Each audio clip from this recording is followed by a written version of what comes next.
গাজরের অনেক রেসিপি তো আপনারা আগে বানিয়েছেন। গাজরের হালুয়া, গাজরের পায়েস, গাজরের কেক, আরও কত কী। কিন্তু আজ একটু আলাদা কিছু। আজ আমি বানাচ্ছি গাজরের সন্দেশ। খুব কম উপকরণে, একদম ঘরোয়া স্টাইলে। এই সন্দেশ বানানো যায় খুব সহজেই। তাহলে চলুন শুরু করা যাক। প্রথমে ভালো করে ধুয়ে নেওয়া গাজর খোসা ছাড়িয়ে নিলাম। এরপর গাজরগুলো গ্রেট করে নিচ্ছি, যাতে সহজে সেদ্ধ হয় আর স্বাদটাও আরও ভালো আসে। এই সন্দেশটা খেতে যেমন নরম, তেমনই দেখতে সুন্দর। শিশু থেকে বড় সবারই খুব পছন্দ হবে এই মিষ্টিটা। এভাবে পুরো গাজর গ্রেট করে এবার আমরা চলে যাব পরের ধাপে। এবার গ্যাসে একটা কড়াই বসিয়ে নিচ্ছি। কড়াই গরম হলে দিয়ে দিলাম ঘি। আমি এখানে 2 চামচ ঘি ব্যবহার করেছি। ঘি দিলে গাজরের স্বাদ আর গন্ধ দুটোই অনেক ভালো হয়। ঘি গরম হয়ে এলে এবার দিয়ে দিচ্ছি আগে থেকে গ্রেট করে রাখা গাজর। এখন গ্যাসের ফ্লেমটা রাখবো লো থেকে মিডিয়াম, খুব বেশি জোরে নয়। এভাবে ধীরে ধীরে গাজরটা ভালো করে ভেজে নিচ্ছি। গাজর ভাজার সময় কড়াইয়ে একটু নেড়ে নিতে হবে, যাতে নিচে লেগে না যায় আর কাঁচা গন্ধটা পুরোপুরি চলে যায়। গাজর যখন একটু নরম হয়ে আসবে আর ঘি সুন্দর করে ছাড়তে শুরু করবে, তখন বুঝবো গাজরটা ঠিকমতো ভাজা হয়েছে। আমি এখানে 500 গ্রাম গাজর নিয়েছি, তাই এখানে হাফ লিটার ফুল ক্রিম দুধ দেব। দুধ দেওয়ার পর ভালো করে মিশিয়ে এবার আবার রান্না শুরু করব ধীরে ধীরে। এবার দিয়ে দিচ্ছি চিনি। আমি এখানে দিয়েছি 5 টেবিল চামচ চিনি। আপনাদের পছন্দ অনুযায়ী চিনি কম বেশি করতে পারেন।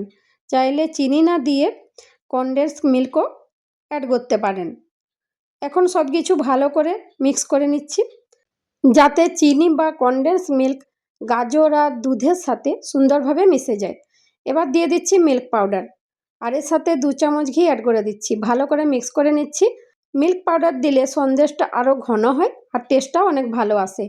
এখন দিয়ে দিচ্ছি ছোট ছোট করে কেটে রাখা ড্রাই ফ্রুটস। আমি এখানে নিয়েছি কাজু, বাদাম আর পেস্তা। সব কিছু একসাথে ভালো করে মিক্স করে নিচ্ছি। এবার দিচ্ছি এলাচ গুঁড়ো। এলাচের সুন্দর একটা সুগন্ধ পুরো সন্দেশটাকে আরও স্পেশাল করে দেবে। আবার ভালো করে মিক্স করে নিলাম। এখন দেখবেন মিশ্রণটা ধীরে ধীরে কড়াই ছেড়ে দিতে শুরু করেছে। এই সময় বুঝতে হবে আমাদের মিশ্রণ একদম পারফেক্ট হয়ে গেছে।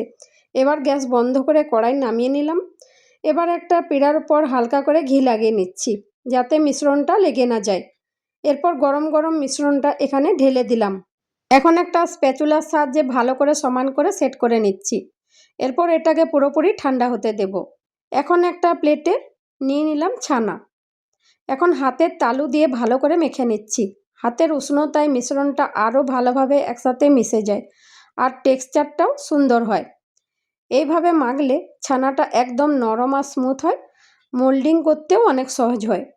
কিছুক্ষণ ভালো করে মাখার পর এরপর অ্যাড করছি 2 চামচ সুজি। সুজি দিলে সন্দেশটা সুন্দরভাবে সেট হয় আর কাটলে ভেঙে যায় না। এরপর দিয়ে দিচ্ছি 3 চামচ মিল্ক পাউডার। সাথে সন্দেশটা আরও নরম আর মোল্ডিংয়ের জন্য পারফেক্ট হয়। এর সাথে আবার অল্প করে এলাচ গুঁড়ো দিয়ে দিচ্ছি, সুন্দর একটা ফ্লেভারের জন্য। এবার সব উপকরণ একসাথে আবারও ভালো করে হাত দিয়ে মেখে নিচ্ছি। যতক্ষণ না মিশ্রণটা একদম স্মুথ আর সফট হয়ে যায়, ততক্ষণ পর্যন্ত মেখে নেব। এবার গ্যাসে একটা কড়াই বসিয়ে নিচ্ছি। কড়াই গরম হলে এতে দিয়ে দিচ্ছি ছানা। এরপর দিয়ে দিচ্ছি চিনি আর ঘি। সব উপকরণ একসাথে ভালো করে মিক্স করে নিচ্ছি। এবার গ্যাসের ফ্লেমটা লো থেকে মিডিয়াম রাখবো, খুব বেশি জোরে নয়। এভাবে কিছুক্ষণ নাড়াচাড়া করে রান্না করব, যাতে ছানা, চিনি আর ঘি ভালোভাবে একসাথে মিশে যায় আর সুন্দর একটা টেক্সচার আসে। কিছুক্ষণ পর দেখবেন মিশ্রণটা হালকা ঘন হতে শুরু করেছে। এভাবেই অল্প সময় নাড়াচাড়া করে নিলেই এই ধাপটা সম্পূর্ণ হয়ে যাবে। এখন গ্যাসের ফ্লেম বন্ধ করে দিচ্ছি আর তৈরি করা ছানাটা একটা থালায় তুলে নিচ্ছি। এখন হাত দিয়ে ছানাটা একটু স্মুথ করে মেখে নিচ্ছি, যাতে কোনো দানা না থাকে আর টেক্সচারটাও একদম নরম হয়। এরপর ছানাটাকে হালকা করে রোল করে নিচ্ছি একটা লম্বা শেপে। এখন আগের থেকে সেট করে রাখা গাজরের মিশ্রণের উপর এই ছানার রোলটা রেখে দিচ্ছি। এরপর ধীরে ধীরে গাজরের মিশ্রণ দিয়ে ছানার রোলটা ভালো করে মুড়ে নিচ্ছি, যাতে ভেতরে ছানা সুন্দরভাবে ঢেকে যায়। এবার এটাকে একটু চাপ দিয়ে ভালো করে সেট করে নিলাম। এখন এই রোলটা প্রায় 1 ঘন্টা সময় এভাবেই রেখে দেব, যাতে এটা ভালোভাবে সেট হয়ে যায় আর কাটতে কোনো সমস্যা না হয়। সময় হয়ে গেলে একটা ছুরির সাহায্যে সমান সমান করে পিস কেটে নেব। দেখতে যেমন সুন্দর, খেতেও তেমনই নরম আর সুস্বাদু হবে এই গাজরের সন্দেশ।